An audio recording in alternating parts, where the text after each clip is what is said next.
The Rats in the Walls, H.P. Lovecraft.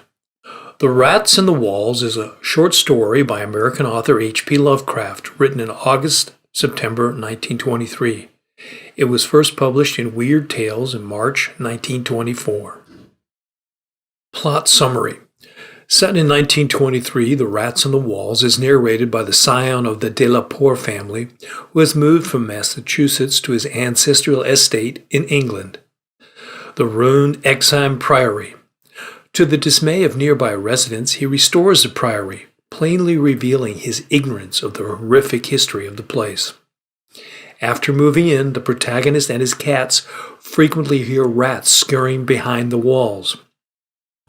Upon investigating further, and as revealed in recurring dreams, he learns that his family maintained an underground city for centuries, where they raised generations of human cattle. Some regressed to a quadrupedal state to supply their taste for human flesh. Maddened by the revelations of his family's past and driven by hereditary cruelty, the narrator attacks one of his friends in the dark of the cavernous city and begins eating him. He is subsequently subdued and placed in a mental institution. At least one other investigator, Thornton, has gone insane as well. Soon after, Exham Priory is destroyed. The narrator maintains his innocence, proclaiming that it was the rats in the walls who ate the man. He continues to be plagued by the sound of rats in the walls of his cell.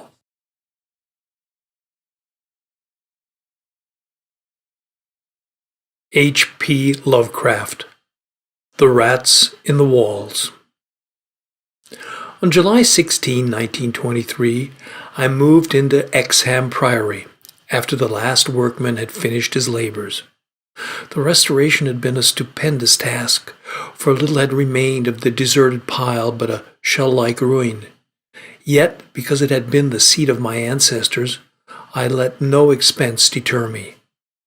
The place had not been inhabited since the reign of James I, when a tragedy of intensely hideous though largely unexplained nature had struck down the master, 5 of his children, and several servants. And, driven forth under a cloud of suspicion and terror, the 3rd son, my lineal progenitor, and the only survivor of the abhorred line. With this sole heir denounced as a murderer, the estate had reverted to the crown. Nor had the accused man made any attempt to exculpate himself or regain his property. Shaken by some horror greater than that of conscience or the law, and expressing only a frantic wish to exclude the ancient edifice from his sight and memory, Walter de la Poer, 11th Baron Exham, fled to Virginia and there founded the family, which by the next century had become known as de la Poer. Exham Priory had remained untenanted, though later allotted to the estates of the Norris family and much studied because of its peculiarly composite architecture.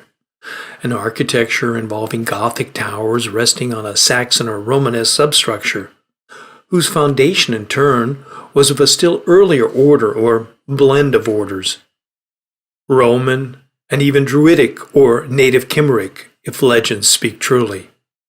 This foundation was a very singular thing, being merged on one side with a solid limestone of the precipice, from whose brink the priory overlooked a desolate valley 3 miles west of the village of Anchester.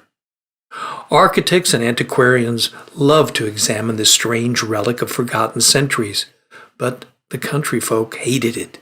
They hated it hundreds of years before, when my ancestors lived there, and they hated it now, with the moss and mold of the abandonment on it. I had not been a day in Anchester before I knew I came of an accursed house. And this week, workmen have blown up Exham Priory, and are busy obliterating the traces of its foundations. The bare statistics of my ancestry I had always known, together with the fact that my first American forebear had come to the colonies under a strange cloud. Of details, however, I had been kept wholly ignorant through the policy of reticence as always maintained by the de la Poers. Unlike our planter neighbors, we seldom boasted of crusading ancestors or other medieval and Renaissance heroes. nor was any kind of tradition handed down except what may have been recorded in the sealed envelope left before the Civil War by every squire to his eldest son for posthumous opening. The glories we cherished were those achieved since the migration, the glories of a proud and honorable, if somewhat reserved and unsocial, Virginia line. During the war, our fortunes were extinguished and our whole existence changed by the burning of Carfax, our home on the banks of the James. My grandfather, advanced in years, had perished in that incendiary outrage, and with him the envelope that bound us all to the past. I can recall that fire today as I saw it then at the age of 7, with the Federal soldiers shouting, the women screaming, and the Negroes howling and praying. My father was in the army, defending Richmond, and after many formalities, my mother and I were passed through the lines to join him. When the war ended, we all moved north, whence my mother had come, and I grew to manhood, middle age, and ultimate wealth as a stolid Yankee. Neither my father nor I ever knew what our hereditary envelope had contained. And as I merged into the grayness of Massachusetts business life, I lost all interest in the mysteries which evidently lurked far back in my family tree. Had I suspected their nature, how gladly I would have left Exham Priory to its moss, bats, and cobwebs. My father died in 1904, but without any message to leave me or to my only child Alfred, a motherless boy of 10. It was this boy who reversed the order of family information, for although I could give him only jesting conjectures about the past, he wrote me of some very interesting ancestral legends when the late war took him to England in 1917 as an aviation officer. Apparently, the Delapours had a colorful and perhaps sinister history, for a friend of my son's, Captain Edward Norris of the Royal Flying Corps, dwelt near the family seat at Anchester and related some peasant superstitions, which few novelists could equal for wildness and incredibility. Norris himself, of course, did not take them seriously, but they amused my son and made good material for his letters to me. It was this legendary which definitely turned my attention to my transatlantic heritage and made me resolve to purchase and restore the family seat, which Norris showed to Alfred in its picturesque desertion, and offered to get for him at a surprisingly reasonable figure, since his own uncle was the present owner. I bought Exham Priory in 1918, but was almost immediately distracted from my plans of restoration by the return of my son as a maimed invalid.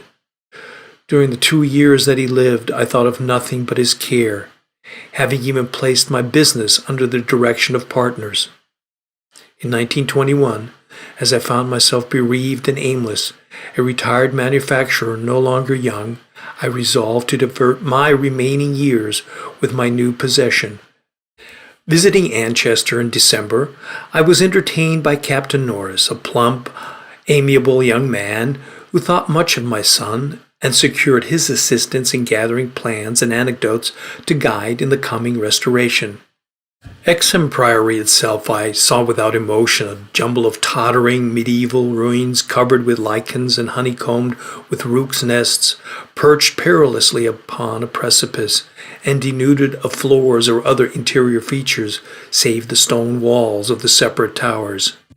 As I gradually recovered the image of the edifice as it had been when my ancestor left it over 3 centuries before, I began to hire workmen for the reconstruction. In every case, I was forced to go outside the immediate locality, for the Anchester villagers had an almost unbelievable fear and hatred of this place. The sentiment was so great that it was sometimes communicated to the outside laborers, causing numerous desertions, whilst its scope appeared to include both the priory and its ancient family. My son had told me that he was somewhat avoided during his visits because he was a Delapour, and I now found myself subtly ostracized for a like reason until I convinced the peasants how little I knew of my heritage. Even then they sullenly disliked me, so that I had to collect most of the village traditions through the mediation of Norris. What the people could not forgive, perhaps, was that I had come to restore a symbol so abhorrent to them, for, rationality or not, they viewed Exham Priory as nothing less than a haunt of fiends and werewolves. Piecing together the tales which Norris collected for me and supplementing them with the accounts of several savants who had studied the ruins, I deduced that Exham Priory stood on the site of a prehistoric temple, a druidical or anti-druidical thing which must have been contemporary with Stonehenge. That indescribable rites had been celebrated there, few doubted, and there were unpleasant tales of the transference of these rites into the Sibylle worship which the Romans had introduced. Inscriptions still visible on the subcellar bore such unmistakable letters as Div, Ops, Magna, Mat, sign of the Magna Mater whose dark worship was once vainly forbidden to Roman citizens. Anchester had been the camp of the 3rd Augustan Legion, as many remains attest, and it was said that the Temple of Cybele was splendid and thronged with worshippers who performed nameless ceremonies at the bidding of a Phrygian priest. Tales added that the fall of the old religion did not end the orgies at the temple, but that the priests lived on in the new faith without real change. Likewise, it said that the rites did not vanish with the Roman power, and that certain among the Saxons added to what remained of the temple, and gave it the essential outline it subsequently preserved, making it the center of a cult feared through half the Heptarchy.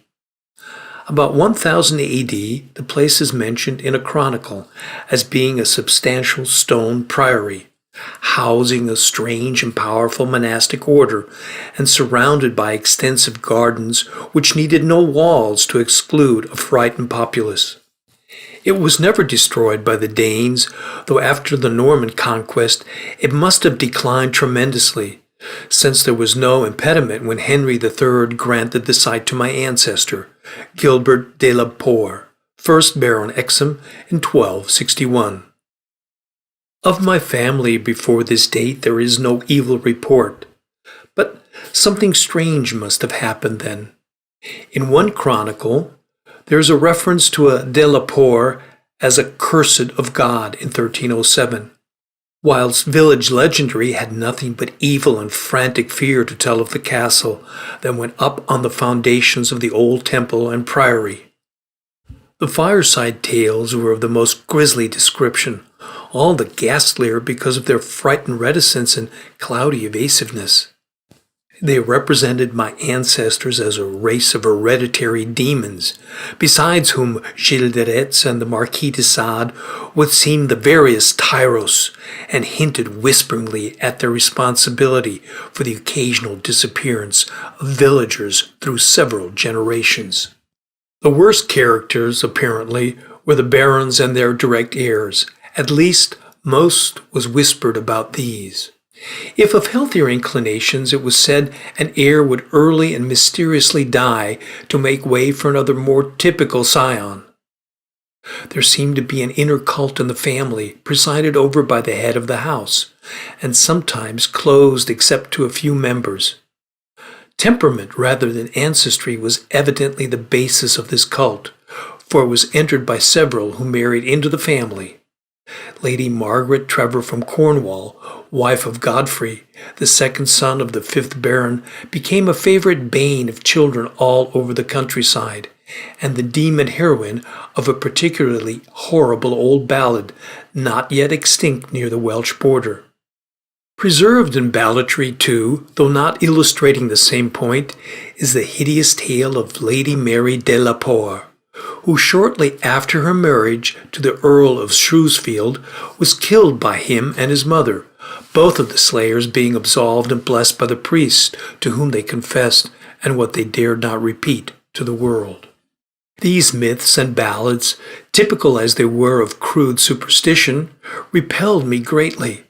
Their persistence and their application to so long a line of my ancestors were especially annoying, whilst the imputations of monstrous habits proved unpleasantly reminiscent of the one known scandal of my immediate forebears, the case of my cousin, young Randolph de la Poer of Carfax, who went among the Negroes and became a voodoo priest after he returned from the Mexican War.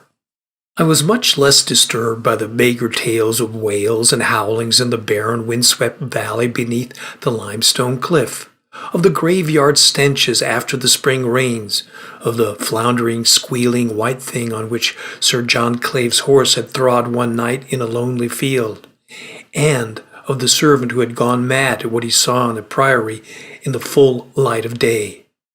These things were hackneyed spectral lore, and I was at the time a pronounced skeptic. The accounts of vanished peasants were less to be dismissed, though not especially significant in view of medieval custom. Prying curiosity meant death, and more than one severed head had been publicly shown on the bastions, now effaced around Exham Priory. A few of the tales were exceedingly picturesque and made me wish I had learnt more of comparative mythology in my youth. There was, for instance, the belief that a legion of bat-winged devils kept witches' Sabbath each night at the priory, a legion whose sustenance might explain the disproportionate abundance of coarse vegetables harvested in the vast gardens. And, most vivid of all, there was the dramatic epic of the rats, the scampering army of obscene vermin which had burst forth from the castle 3 months after the tragedy that doomed it to desertion. The lean, filthy, ravenous army which had swept all before it and devoured fowl, cats, dogs, hogs, sheep, and even 2 hapless human beings before its fury was spent. Around that unforgettable rodent army, a whole separate cycle of myths revolves, for it scattered among the village homes and brought curses and horrors in its train. Horror piled on horror as we began to interpret the architectural remains, the quadruped things, with their occasional recruits from the biped class, had been kept in stone pens, out of which they must have broken in their last delirium of hunger or rat fear. There had been great herds of them, evidently fattened on the coarse vegetables, whose remains could be found as a sort of poisonous ensilage at the bottom of huge stone bins older than Rome. I knew now why my ancestors had had such excessive gardens. Would to heaven I could forget. The purpose of the herds I did not have to ask. Sir William, standing with his searchlight in the Roman ruin, translated aloud the most shocking ritual I have ever known, and told of the diet of the antediluvian cult, which the priests of Cybele found and mingled with their own. Norris, used as he was to the trenches, could not walk straight when he came out of the English building. It was a butcher shop and kitchen. He had expected that, but it was too much to see familiar English implements in such a place, and to read familiar English graffiti there, some as recent as 1610. I could not go in that building whose demon activities were stopped only by the dagger of my ancestor, Walter de la Poer. What I did venture to enter was the low Saxon building, whose oaken door had fallen, and there I found a terrible row of 10 stone cells with rusty bars. 3 had tenants, all skeletons of high grade, and on the bony forefinger of one I found a seal ring with my own coat of arms. Sir William found a vault with far older cells below the Roman chapel, but these cells were empty. Below them was a low crypt with cases of formally arranged bones, some of them bearing terrible parallel inscriptions carved in Latin, Greek, and the tongue of Phrygia. Meanwhile, Dr. Trask had opened one of the prehistoric tumuli and brought to light skulls which were slightly more human than a gorilla's, and which bore indescribable ideographic carvings. Through all this horror, my cat stalked unperturbed. Once I saw him monstrously perched atop a mountain of bones, and wondered at the secrets that might lie behind his yellow eyes. Having grasped to some slight degree the frightful revelations of this twilight area, an area so hideously foreshadowed by my recurrent dream, we turned to that apparent boundless depth of midnight cavern where no ray of light from the cliff could penetrate. We shall never know what sightless Stygian worlds yawn beyond that little distance we went, for it was decided that such secrets are not good for mankind. But there was plenty to engross us close at hand, for we had not gone far before the searchlights showed that accursed infinity of pits in which the rats had feasted, and whose sudden lack of replenishment had driven the ravenous rodent army first to turn on the living herds of starving things, and then to burst forth from the priory in that historic orgy of devastation, which the peasants will never forget. God!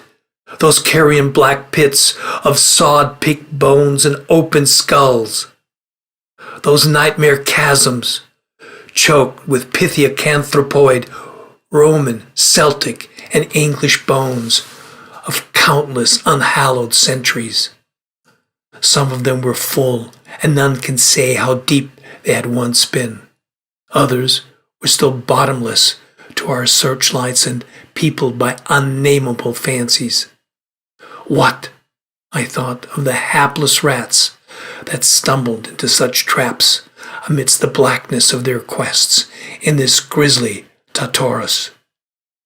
Once my foot slipped near a horribly yawning brink, and I had a moment of ecstatic fear.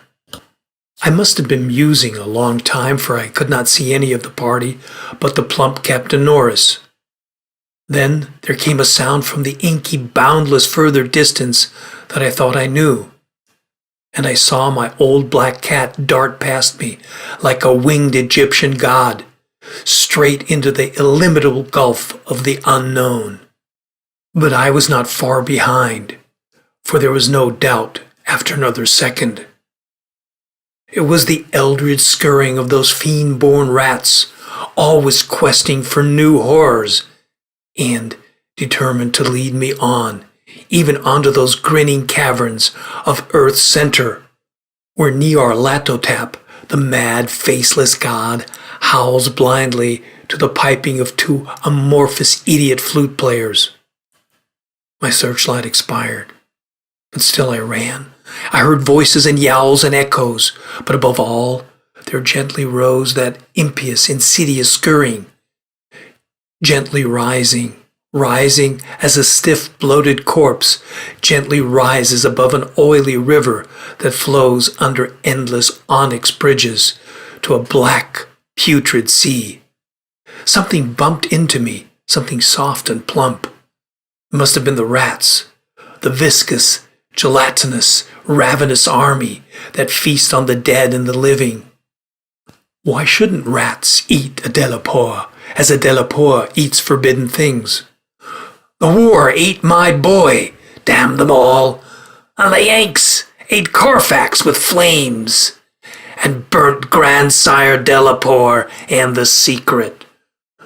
No, I tell you, I am not that demon swineherd in the Twilit Grotto.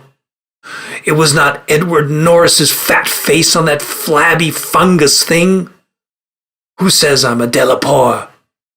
He lived, but my boy died. Shall a Norris hold the lands of a Delapoer?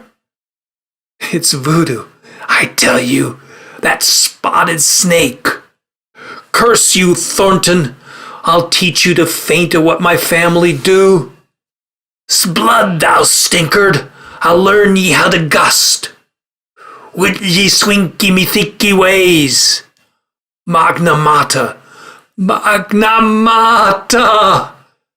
Aetis, dia ad agita as Adam Aldum.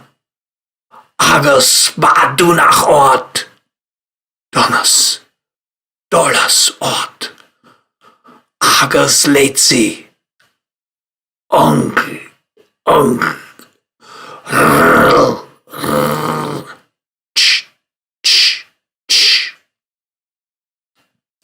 This is what they say I said when they found me in the blackness after 3 hours.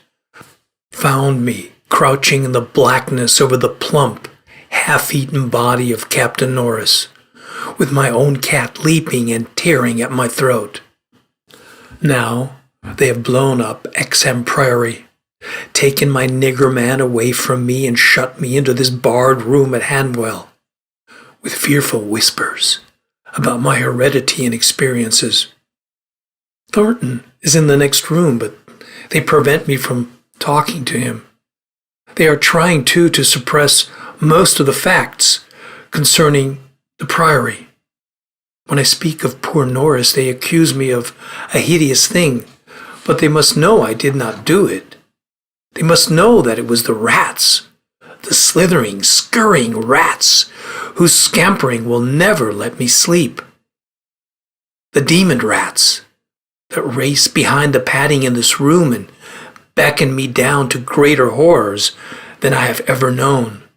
The rats they can never hear. The rats in the walls. Howard Phillips Lovecraft, August 20th, 1890 to March 15th, 1937, was an American author who achieved posthumous fame through his influential works of horror fiction. Virtually unknown and published only in pulp magazines before he died in poverty, he is now regarded as one of the most significant 20th century authors in his genre. Lovecraft was born in Providence, Rhode Island, where he spent most of his life. Among his most celebrated tales are The Call of Cthulhu and The Shadow over Innsmouth, both canonical to the Cthulhu mythos. Never able to support himself from earnings as author and editor, Lovecraft saw commercial success increasingly elude him in this latter period, partly because he lacked the confidence and drive to promote himself. He subsisted in progressively destitute circumstances in his last years. An inheritance was completely spent by the time he died at the age of 46. Lovecraft was born on August 20th, 1890 in his family home at 194, later 456 Angel Street in Providence, Rhode Island. The house was demolished in 1961. He was the only child of Winfield Scott Lovecraft, 1853 to 1898, a traveling salesman of jewelry and precious metals, and Sarah Susan Phillips Lovecraft, 1857 to 1921, who could trace her ancestry to the Massachusetts Bay Colony in 1631. Both of his parents were of entirely English ancestry, and most of his ancestors had been in New England since the colonial period. His great-grandfather, Joseph Lovecraft Jr., immigrated to Rochester, New York from Devon, England in 1831. In 1893, when Lovecraft was 3, his father became acutely psychotic and was placed in the Providence Psychiatric Institution. This was Butler Hospital, where he remained until his death in 1898. H.P. Lovecraft maintained throughout his life that his father had died in a condition of paralysis brought on by nervous exhaustion. Although it has been suggested that his father's mental illness may have been caused by syphilis, neither the younger Lovecraft nor his mother, who also died in Butler Hospital, seem to have shown signs of being infected with the disease. After his father's hospitalization, Lovecraft was raised by his mother, his 2 maternal aunts, Lillian Delora Phillips and Annie Emmeline Phillips, and his maternal grandfather, Whipple Van Buren Phillips, an American businessman. All 5 resided together in the family home. Lovecraft was a prodigy, reciting poetry at the age of 3 and writing complete poems by 6. His grandfather encouraged his reading, providing him with classics such as 1001 Nights, Thomas Bulfinch's Age of Fable, and children's versions of the Iliad and the Odyssey. His grandfather also stirred the boy's interest in the weird by telling him his own original tales, of Gothic horror. The UAPA reinvigorated Lovecraft and incited him to contribute many poems and essays. In 1916, his first published story, The Alchemist, appeared in the United Amateur Press Association. The earliest commercially published work came in 1922, when he was 31. By this time, he had begun to build what became a huge network of correspondence. His lengthy and frequent missives would make him one of the great letter writers of the century. Among his correspondents were Robert Bloch, the author of Psycho, Clark Ashton Smith, and Robert E. Howard, the author of Conan the Barbarian series. Many former aspiring authors later paid tribute to his mentoring and encouragement throughout the correspondence. His oeuvre is sometimes seen as consisting of three periods: an early Edgar Allan Poe influence, followed by a Lord Dunsany-inspired dream cycle, and finally the Kate Toulouse mythos stories. However, many distinctive ideas and entities present in the third period were introduced in the early works, such as the 1917 story Dagon, and the threefold classification is partly overlapping. Throughout his life, selling stories and paid literary work for others did not provide enough to cover Lovecraft's basic expenses. Living frugally, he subsisted on an inheritance that was nearly depleted by the time of his last years. He sometimes went without food to afford the cost of mailing letters. Eventually, he was forced to move to smaller and meaner lodgings with his surviving aunt. He was also deeply affected by the suicide of his correspondent Robert E. Howard. In early 1937, Lovecraft was diagnosed with cancer of the small intestine and suffered from malnutrition as a result. He lived in constant pain until his death on March 15, 1937, in Providence. In accordance with his lifelong scientific curiosity, he kept a diary of his illness until close to the moment of his death. Lovecraft was listed along with his parents on the Phillips family monument, but that was not enough for his fans, who, in 1977, raised the money to buy him a headstone of his own in Swan Point Cemetery, on which they had inscribed Lovecraft's name, the dates of his birth and death, and the phrase, "I am Providence," a line from his personal letters. Groups of enthusiasts annually observe the anniversaries of Lovecraft's death at Ladd Observatory and of his birth at his gravesite. In July 2013, the Providence City Council designated the intersection of Angell and Prospect Streets near the author's former residences as H.P. Lovecraft Memorial Square and installed a commemorative sign.